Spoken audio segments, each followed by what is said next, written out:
রাসূলুল্লাহ সাল্লাল্লাহু আলাইহি ওয়াসাল্লামের মিরাজ সংক্রান্ত কোন বিষয়ে আল্লাহ নবী সাল্লাল্লাহু আলাইহি ওয়াসাল্লাম যেহেতু আলোচনা করেন নেই,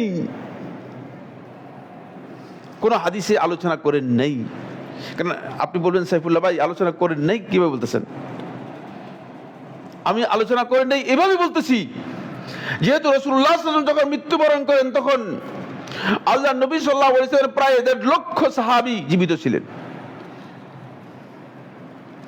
একজন সাহাবীও কি রাসূলুল্লাহ সাল্লাল্লাহু আলাইহি ওয়াসাল্লাম যদি আলোচনা করতেন তাহলে একজন সাহাবী কি শুনতেন না? আপনারা কি মনে করেন? এটা কি আপনারা কি মনে করেন? শুনতেন না? অবশ্যই, হ্যাঁ অবশ্যই শুনতেন। কিন্তু একজন সাহাবীও বর্ণনা না করার অর্থই হচ্ছে আল্লাহ রাসূল সাল্লাল্লাহু আলাইহি ওয়াসাল্লাম তার জন্মের ব্যাপারে রাসূলুল্লাহ সাল্লাল্লাহু আলাইহি ওয়াসাল্লাম কোনো বর্ণনা করেন নাই। এবং আল্লাহ রাসূল সাল্লাল্লাহু আলাইহি ওয়াসাল্লাম জন্মের ব্যাপারে যতগুলো রিওয়ায়াত উল্লেখ করা থাকে সবগুলো ডাহা মিথ্যা। এর একটি ঐতিহাসিক কোন ভিত্তি অথবা ঐতিহাসিক ভিত্তি অথবা কোন ধরনের হাদিসের ভিত্তি নেই।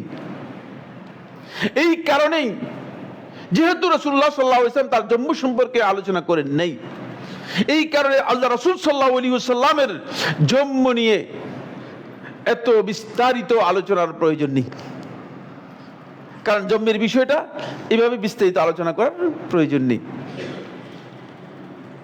ফলে আমরা আল্লাহ রাসূল সাল্লাল্লাহু আলাইহি ওয়াসাল্লামের যে জিনিসটুকু গ্রহণ করব সেটা হচ্ছে রাসূলুল্লাহ সাল্লাল্লাহু আলাইহি ওয়াসাল্লাম যে সুন্নাত রেখে গেছেন, রাসূলুল্লাহ সাল্লাল্লাহু আলাইহি ওয়াসাল্লাম যে সিরাত রেখে গেছেন, রাসূলুল্লাহ সাল্লাল্লাহু আলাইহি ওয়াসাল্লাম যে আখলাক রেখে গেছেন, সেগুলো আল্লাহ রাসূল সাল্লাল্লাহু আলাইহি ওয়াসাল্লামের আলোচনা করে মানুষ যাতে করে আল্লাহ রাসূলকে অনুসরণ করতে পারে।